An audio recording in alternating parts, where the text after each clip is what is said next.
Hello दोस्तों, game बॉक में आपका स्वागत है। आज के इस सेशन में आज हम बात करेंगे 4M चेंज मैनेजमेंट। तो सबसे पहले हम बात करेंगे 4M की कि 4M क्या होता है, इनमें क्या क्या चेंजेस होते हैं और उन चेंजेस को हमें कैसे मैनेज करना है जिससे कि आप प्रोसेस एंड प्रोडक्ट में कोई निगेटिव इम्पैक्ट नहीं पड़े। 4M क्या होते हैं? 4M होते हैं man, machine, material and method. चारों ही M जो है इस किसी भी इंडस्ट्रीज के पिलर होते हैं। मैन एसेंशियल पार्ट है, मशीन भी, जब तक आप मशीन नहीं होगी तो आप प्रोडक्ट कैसे बनाएंगे। थर्ड है आपका मटेरियल, मतलब आप इनपुट तो डालना ही पड़ेगा, जब तक आप इनपुट नहीं रहेगा तो आउटपुट आप नहीं ले सकते हैं। आपके पास तीनों चीज़ें हैं, मैन है, मशीन है, मटेरियल है, बट आपके पास मेथड अगर नहीं है कि आपको उस प्रोडक्ट को कैसे बनाना है, सीक्वेंस क्या है, उसके कंट्रोल्स क्या है, तो भी आपका प्रोडक्ट नहीं बनेगा। चारों ही M जरूरी हैं। अब हम बात करते हैं चेंजेस की। चेंज क्या होता है बेसिकली, है ना। तो ये जो 4M है, मैन, मशीन, मैटर और मटेरियल, इसमें से कोई भी कंट्रोल प्लान, वर्क इंस्ट्रक्शन या कस्टमर रिक्वायरमेंट से अगर डिफ़र होता है, जो स्टैंडर्ड के अकॉर्डिंग नहीं है, कुछ भी मिसिंग है, दैट इज़ कॉल्ड चेंज। ठीक है। तो चेंज कौन कौन से होते हैं? एक तो प्लान्ड चेंजेस होते हैं, अनप्लान्ड चेंजेस होते हैं और एबनॉर्मल सिचुएशंस होते हैं। प्लान्ड चेंजेस कौन कौन से होते हैं? प्लान्ड मतलब प्लान्ड जो कि आपने प्लान किए हुए हैं कि साहब ये हमें चेंजेस करने हैं, तो वो प्लान्ड होते हैं। लाइक नया कोई ऑपरेटर ज्वाइनिंग करा दिया, वो आपको पता होता है। जॉब रोटेशन आप कर रहे हैं, है ना, एक डिपार्टमेंट से किसी, जॉब रोटेशन होता है, इंटरनल डिपार्टमेंटल चेंजेस होते हैं, उसको जॉब रोटेशन बोलते हैं। रीज्वाइनिंग 30 दिन के बाद, 40 दिन के बाद, 1 महीने बाद, 2 महीने बाद कोई बंदा लीव के बाद वापस आया तो उसको एज ए फ्रेश कंसीडर करते हैं, है ना। कोई नई मशीन आप ऐड कर रहे हैं, इंस्पेक्शन मेथड अगर आप चेंज कर रहे हैं, productivity process changes for the quality and productivity improvement. हम लोग करते हैं कि प्रोडक्टिविटी बढ़ानी होती है, क्वालिटी इंप्रूवमेंट के लिए हम लोग प्रोसेस चेंजेस करते हैं, तो वो भी एक पार्ट है प्लान्ड चेंजेस का। And ECN from the customer, जो कस्टमर सपोज ECN आया तो वो तो हमें करना ही पड़ेगा बिकॉज वो कस्टमर की रिक्वायरमेंट होती है। ये सारे प्लान्ड चेंजेस होते हैं। अनप्लान्ड चेंज कौन से होते हैं? ऑपरेटर सिकनेस हो गई, एक्सीडेंट हो गया, मशीन ब्रेकडाउन हो गया, अचानक से पता नहीं होता है, अचानक से चलते चलते मशीन ब्रेकडाउन हो जाते हैं, टूल ब्रेकडाउन हो गया, कोई मेजरिंग इक्विपमेंट जिससे आप मेजर करते हैं प्रोडक्ट को, वो कहीं फेलियर हो गया, तो ये सारे अनप्लान्ड चेंजेस हैं। थर्ड वन है एबनॉर्मल सिचुएशन। देखिए, एबनॉर्मल सिचुएशन दोनों केस में हो सकती है, प्लान्ड चेंजेस में भी हो सकती है, अनप्लान्ड चेंजेस में भी हो सकती है। एबनॉर्मल सिचुएशन कि आपने प्लान्ड चेंजेस किया कि साहब कोई नई मशीन आप ऐड कर रहे हो तो उसका भी एबनॉर्मल कंडीशन बन सकती है। कोई पर्सन आपने नया ज्वाइन कराया तो वो भी आपका एबनॉर्मल सिचुएशन क्रिएट कर सकता है।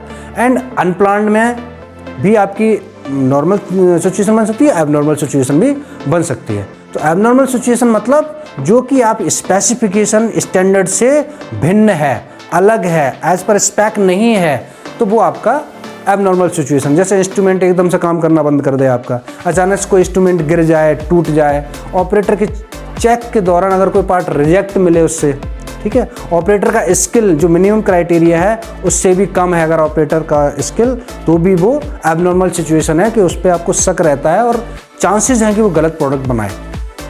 ठीक है, ऑपरेटर काम पे आया और उसकी तबीयत अचानक ख़राब हो गई, तो भी एबनॉर्मल सिचुएशन है, तो फिर उसकी जगह आप किसको लगाओगे, उस स्किल का पर्सन प्लांट में है या नहीं है, वो एबनॉर्मल सिचुएशन क्रिएट हो जाती है।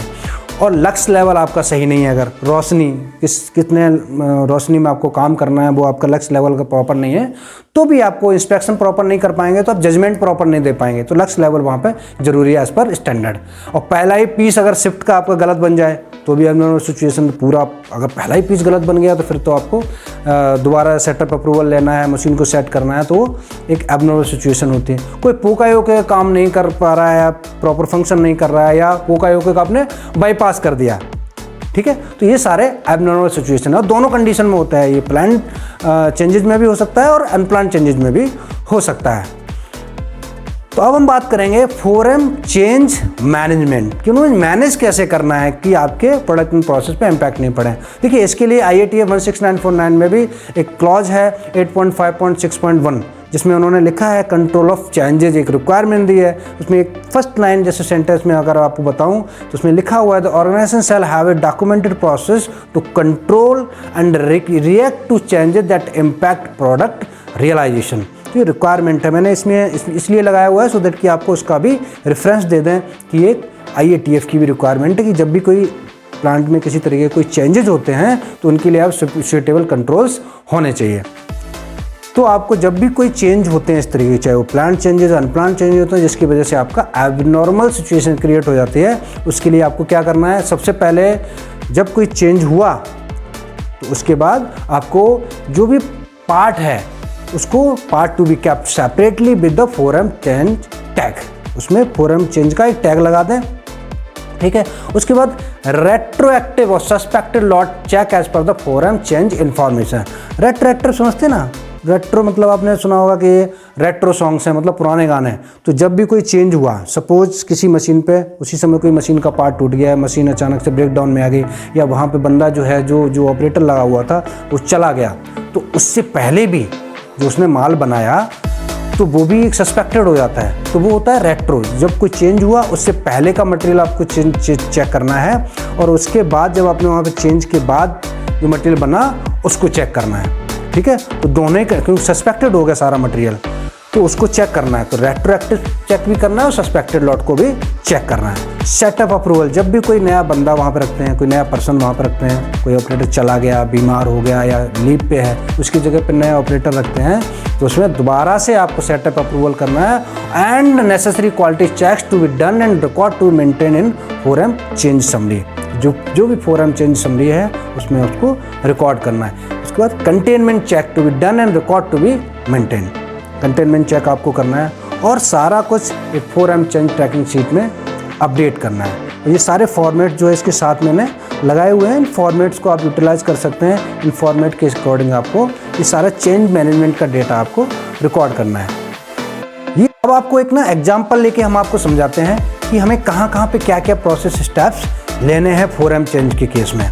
लाइक सपोज एक ऑपरेटर ऑन लीव है, तो उस केस में ऑपरेटर की जगह जो ऑपरेटर गया उसकी जगह पर आपने सेम स्किल का ऑपरेटर रख दिया, तो वो क्या है, तो प्लांट चेंज है। उस केस में ये अबनॉर्मल सिचुएशन बनती है, नहीं बनती है। सेटअप अप्रूवल लेना है, यस, जब भी आप ऑपरेटर चेंज करते हैं तो आपको सेटअप अप्रूवल लेना है। ट्रेनिंग रिक्वायर्ड है, नहीं है, बिकॉज आपने सेम स्किल का बंदा वहाँ पे रखा हुआ है, तो ट्रेनिंग की ज़रूरत नहीं है। रेट्रोएक्टिव इंस्पेक्शन की ज़रूरत है, नहीं है, बिकॉज आपका सेम स्किल का बंदा 100% का वो भी था और 100% स्किल का ये भी पर्सन है, तो जैसा प्रोसेस चल रहा है वैसे ही चल रहा है, तो इसमें आपको रेट्रोएक्टिव इंस्पेक्शन की ज़रूरत नहीं है। सस्पेक्टेड लॉट की भी इंस्पेक्शन की ज़रूरत नहीं है और कस्टमर अप्रूवल की रिक्वायरमेंट भी नहीं है इसमें। सेकेंड केस है कि ऑपरेटर और अंडर स्किल डिप्यूटेड, आपने जो पर्सन पहले था, जो ऑपरेटर था, उसकी जगह पे अंडर स्किल वाला ऑपरेटर वहाँ पे रख दिया। वो पहले 100% वाला था, आपने 75% या 50% वाला आपने पर्सन रख दिया, तो ये बेसिकली प्लांट चेंज है बट एबनॉर्मल सिचुएशन क्रिएट हो गई यहाँ पे। देन आपको इस केस में सेटअप अप्रूवल भी लेना है, ट्रेनिंग भी आपको उसको प्रोवाइड करना है, बिकॉज उस स्किल का पर्सन वो नहीं है, तो उसको आपको ट्रेनिंग भी देनी है। रेट्रोएक्टिव इंस्पेक्शन की ज़रूरत नहीं है, बिकॉज आपको प्लांट चेंज है और तो आप उसके पहले तो उसने बनाया ही नहीं, आपको खुद ही आपने वहाँ पर रखा हुआ है, तो रेट्रोएक्टिव इंस्पेक्शन की ज़रूरत नहीं है। यस, सस्पेक्टेड लॉट इंस्पेक्शन की ज़रूरत है और कस्टमर अप्रूवल की ज़रूरत नहीं, बिकॉज आपके इंटरनल मैटर है। सेकंड केस है मशीन के केस में, तो मशीन एक अगर अंडर ब्रेकडाउन है तो इस केस में आपने क्या किया कि सेम मशीन पे माल दोबारा बना रहे हो रिपेयरिंग के बाद, मशीन जो है सेम कैपेसिटी के है, तो उस मशीन पे आप दोबारा मटेरियल बना रहे हो और इस पर ही पहले मशीन मटेरियल बना हुआ था। इस केस में क्या हो, एक तो अनप्लान चेंज तो है बिकॉज मशीन ब्रेक डाउन में आ गई थी, तो ये एक अनप्लान चेंज है, तो इस केस में क्या होगा, ये एबनॉर्मल सिचुएशन बन जाती है। Setup approval, yes of course setup approval उसमें चाहिए। ट्रेनिंग रिक्वायर्ड, बिकॉज एक मशीन का पार्ट है तो उसमें ट्रेनिंग तो आप देने की कोई गुंजाइश है नहीं, तो ट्रेनिंग की ज़रूरत नहीं है। रेट्रोएक्टिव इंस्पेक्शन की ज़रूरत है, क्योंकि मशीन जिस समय ब्रेक डाउन में आई उससे पहले भी हो सकता है उसमें कुछ टियर वियर हुआ हो और आपका माल ख़राब बन गया हो। सस्पेक्टेड लॉट, अब आपने जब रिपेयर कर दिया और उसी सेम कैपेसिटी की मशीन पे बना रहे हो तो सस्पेक्टेड लॉट का इंस्पेक्शन की ज़रूरत नहीं है। हाँ, कस्टमर अप्रूवल की ज़रूरत हो सकती है यहाँ पे, अगर कोई मेजर ब्रेकडाउन आया है तो कस्टमर अप्रूवल की ज़रूरत हो सकती है। अब आप दूसरा केस लेते हैं कि production shift to other machine same capacity और different where the part has not been produced earlier. एक कैपेसिटी से है बट इससे पहले इस पर कभी वो पार्ट बना नहीं है, ये अनप्लान्ड चेंज तो है बिकॉज ब्रेक डाउन का केस हमने लिया हुआ है। और एबनॉर्मल सिचुएशन, ऑफकोर्स ये एबनॉर्मल सिचुएशन है, इसमें सेटअप अप्रूवल की भी ज़रूरत पड़ेगी, ट्रेनिंग रिक्वायर्ड, क्योंकि दूसरे मशीन पे शिफ्ट कर दिया है और जिससे पहले प्रोडक्ट बना नहीं था, तो वहाँ जो ऑपरेटर है उनको ट्रेनिंग भी देनी है, ठीक है, बिकॉज उस मशीन की उसको ज़्यादा नॉलेज नहीं है। रेट्रोएक्टिव इंस्पेक्शन भी करना है, सस्पेक्टेड लॉट इंस्पेक्शन भी करना है और कस्टमर अप्रूवल भी लेना है इस केस में। मुझे लगता है कि आपको 4M के केस में काफ़ी कुछ समझ में आया होगा, और अगर काफ़ी समझ में आया हो, इसमें काफ़ी मेहनत लगती है वीडियो बनाने में, तो इसमें लाइक करिए, शेयर करिए और अपने जो भी जानकार के लोग हैं जो इस इंडस्ट्री से रिलेवेंट हैं उनको ये वीडियो फॉरवर्ड करिए। Thank you very much.